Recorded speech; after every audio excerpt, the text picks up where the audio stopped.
N'hésitez pas à liker la vidéo si elle vous plaît et si vous êtes nouveau sur la chaîne, n'oubliez pas de vous abonner et d'activer la notification pour ne rater aucune de nos prochaines vidéos. Bonjour à tous et bienvenue dans cette nouvelle leçon d'algorithmique. Aujourd'hui, nous allons voir les structures itératives. Quand nous avons traité les structures conditionnelles, vous avez compris qu'un algorithme n'évolue pas toujours d'une manière linéaire du début à la fin. Parfois, on se trouve face à une dérivation qui nous mène à exécuter un traitement et non pas un autre. Le choix du traitement à exécuter dépend de la condition énoncée. Soit elle est vraie, soit elle est fausse. Or, parfois on se trouve face à un traitement que l'on doit répéter plusieurs fois. Et au lieu de répéter manuellement le même bloc d'instructions, on va simplement mettre en place une structure itérative connue aussi sous le nom de boucle. Pour faire simple, imaginez que l'on veut calculer n à la puissance p, en considérant que n et p sont des entiers positifs. En algorithmique, nous avons vu que l'opérateur accent circonflexe permet de faire un tel traitement. Mais imaginez que vous vous servez d'un langage de programmation qui ne prend pas en charge cet opérateur-là.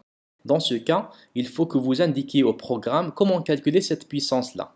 Par exemple, 2 à la puissance 4 est égal à 2 fois 2 fois 2 fois 2. Il s'agit en fait de la multiplication de 2 par lui-même 3 fois de suite. Alors, on peut facilement reproduire un algorithme qui fait ce traitement. Mais imaginez qu'on en veut maintenant calculer 2 à la puissance 25. Dans ce cas, nous aurons plus de multiplication à faire et du coup, le nombre de fois où l'on doit répéter la multiplication par 2 devient considérablement grand, ce qui signifie que le code qui en résultera devient tout aussi grand. Heureusement, les structures itératives viennent à la rescousse. En algorithmique et dans la plupart des langages de programmation, 3 structures itératives sont supportées.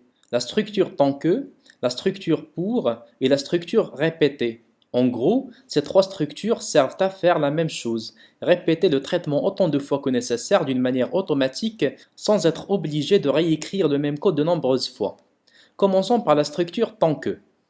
La structure tant que s'exprime de cette manière.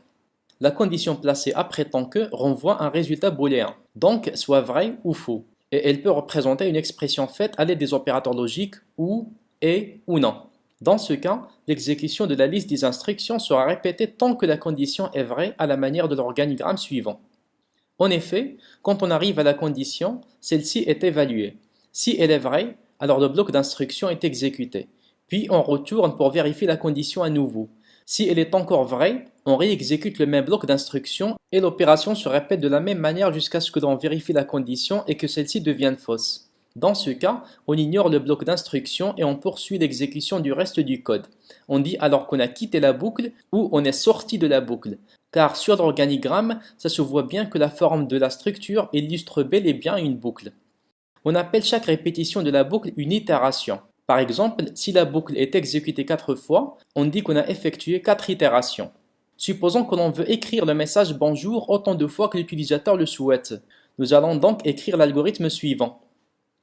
Vous avez peut-être remarqué que je n'ai pas vraiment traité le nombre de répétitions exprimées par l'utilisateur. Tout ce que j'ai fait, c'est mettre l'expression booléenne vraie après tant que.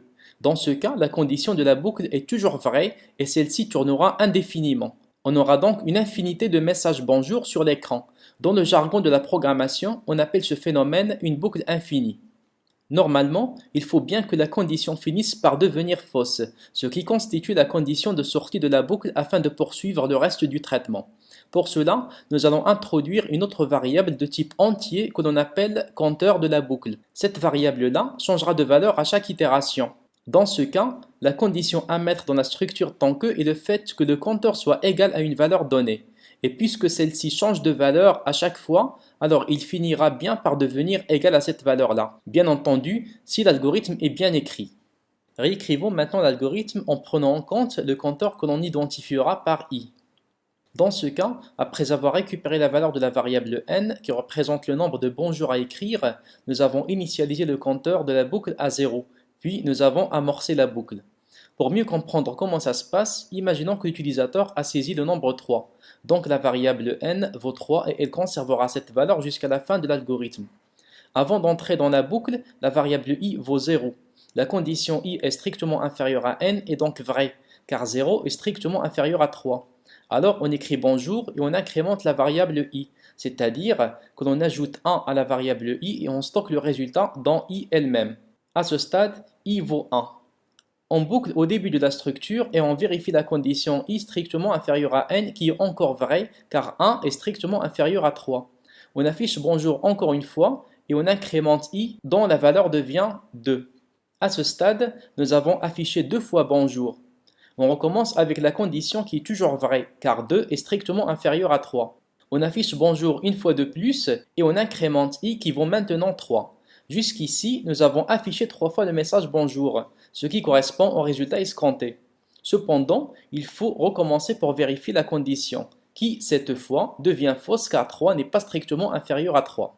On quitte alors la boucle en ignorant le traitement qu'il contient et on atteint la fin de l'algorithme avec 3 bonjours affichés. Bien entendu, on peut initialiser la variable i à 1 et changer la condition pour qu'elle convienne avec la nouvelle valeur comme ceci. Nous allons maintenant écrire un algorithme qui permet de calculer la puissance de deux nombres entiers positifs donnés par l'utilisateur. Tout d'abord, nous avons déclaré 4 entiers, n, p, r et i. N et p représentent respectivement la base et l'exposant. R représente le résultat de n à la puissance p, i le compteur de la boucle. Le traitement consiste à changer la valeur de R à chaque itération, c'est-à-dire on prend son ancienne valeur, on la multiplie par la base, puis on y stocke la nouvelle valeur et ainsi de suite jusqu'à la fin de la boucle. La valeur qui sera affectée à la variable R lors de la dernière itération constitue le résultat à afficher. Il ne faut pas oublier d'initialiser la variable R avec la valeur 1. Si on l'initialisait à 0, alors le résultat final serait nul aussi. On se contente de la structure tant que pour le moment et on traitera les structures itératives restantes prochainement. Merci pour votre attention et à la vidéo.